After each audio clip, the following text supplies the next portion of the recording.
The next practice is known as the Bellows breath. And so this is taking that use of your core muscles and your abdominals a step further.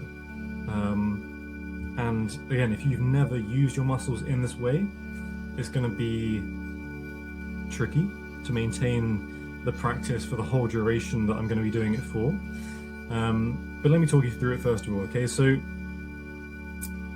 for the Kapalabhati Pranayama, what we do is we take a deep breath in, deep breath out. We then breathe in half a breath, and then using our abdominals, using our core muscles, so we pull the belly button in towards the spine, and that forces the half breath out through our nose.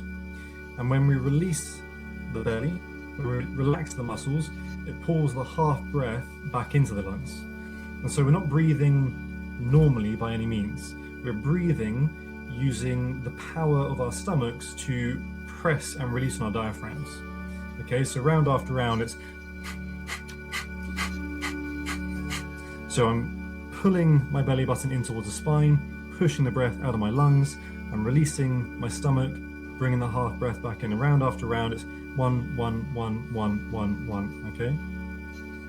So, obviously, if you've not done this practice before, it might be a little bit challenging to use your muscles in this way. And if that is the case, then what you'll have to do is you'll have to breathe in through your nose, and then just get used to squeezing the belly button in towards the spine to squeeze the breath out of the lungs. And obviously, as you start to practice this more and more, you're going to strengthen those muscles and the ability to quickly force the breath out of the nose, okay? So if that's not quite clear to anybody, please leave a comment and I will help you understand better. Again, if you're tuning in at a later point, please leave a comment. I will come back and again try to answer your questions. But so this is a breath work that is now, doing a bit more physiologically in the body. And so again, let me just read from the list as to who should not do this breath work, okay? So this practice should be avoided for cardiovascular reasons such as hypertension, heart disease, heart attacks, and stroke history. Respiratory conditions such as severe asthma and COPD exacerbations. Abdominal, pelvic things such as hernias, abdominal surgery, pregnancy, and gastric ulcers. People with epilepsy, people with glaucoma, retinal detachment, recent eye surgery, or anybody that suffers from vertigo, as essentially the forceful exhalation increases intra-abdominal pressure and transiently elevates blood pressure and intracranial pressure.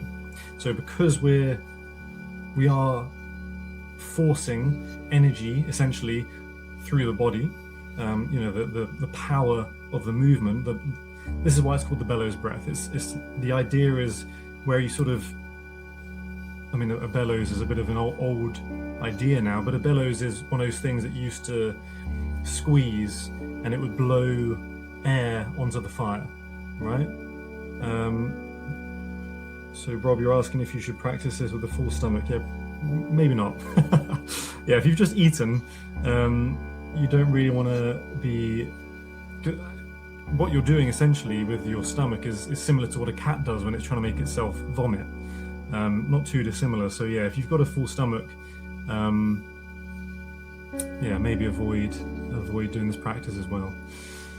But yeah, so like a bellows, you're squeezing the breath to stoke the fire, right? And so this breath work is really fanning the flames, because in this abdominal area you have your internal fire, your digestive fire, and so we're really generating heat and power in the body with this breath work, right? So the reason, again, to read it from my list here, it can increase respiratory efficiency. So because your exhalation muscles are stronger, your breath practice is you're more connected to it, your ability to exhale your breath efficiently improves, and therefore you have increased respiratory efficiency. Potentially improved CO2 tolerance. So when we hold our breath, CO2 builds up in the body, and if you're not used to using up oxygen quickly in the body, when we use up oxygen, converts into CO2 in our body, this can be a very uncomfortable experience for people who are not used to it. So if you're trying to keep the body healthy, trying to keep it efficient in dealing with clearing out CO2 from the body, this is a good practice. Bit of a metabolic activation, so improve your metabolism, and enhanced alertness and reaction time for a short term, at least for a short term period. So that's not necessarily a permanent physiological change in the body, but definitely. So I do this breath work when I'm really trying to lock in with something, when I'm really, I want all the energy in my body, I want to be fired up, I want to be with it, I want to be locked in and engaged. This is when I do this breath work. When I'm about to do a strong yoga practice, so I'm really going to be doing some challenging movements and practices with my body, this is when I would use this breath work as well. Okay, so hopefully that makes sense to everybody. And again, if not, leave a comment. I will come back and answer your questions.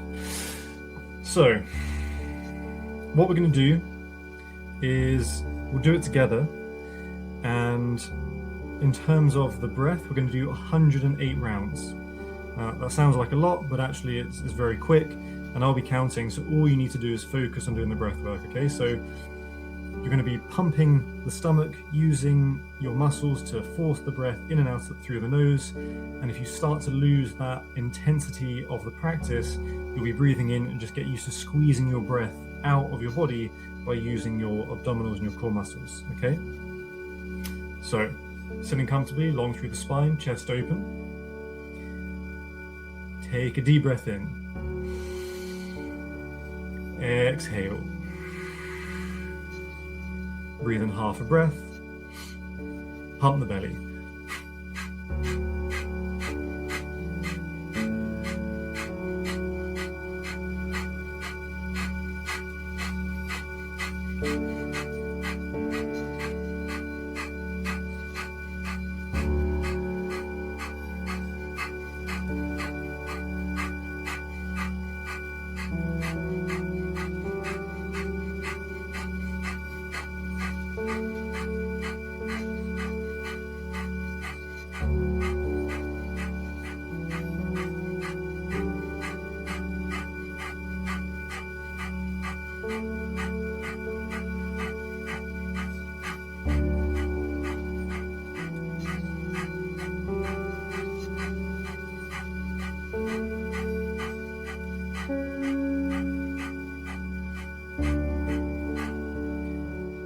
And then deep breath in, exhale, and hold your breath, hold the exhale, and just focus internally for a moment, observing what this breath has done for you.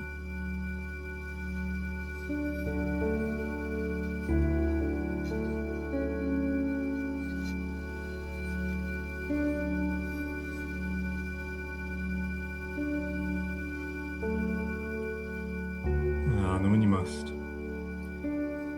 settling back into your natural breath. And so that is Kapalabhati Pranayama. For me, instantly, I do this breath work and I feel that I can speak clearer. You know, there's an energy, there's a clarity, there's a feeling just sort of in my throat, and as I speak I can feel this difference in my voice as I'm talking before and after the practice, you know. So it really does move energy up into the body, and get that sort of fire. I'm feeling a lot more focused, so that is the Bhramari Pranayama, the bellows breath, right?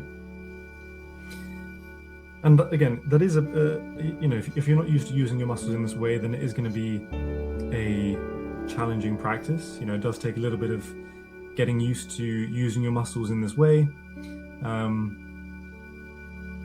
But again, regular practice will lead to you getting the hang of it pretty quickly, really.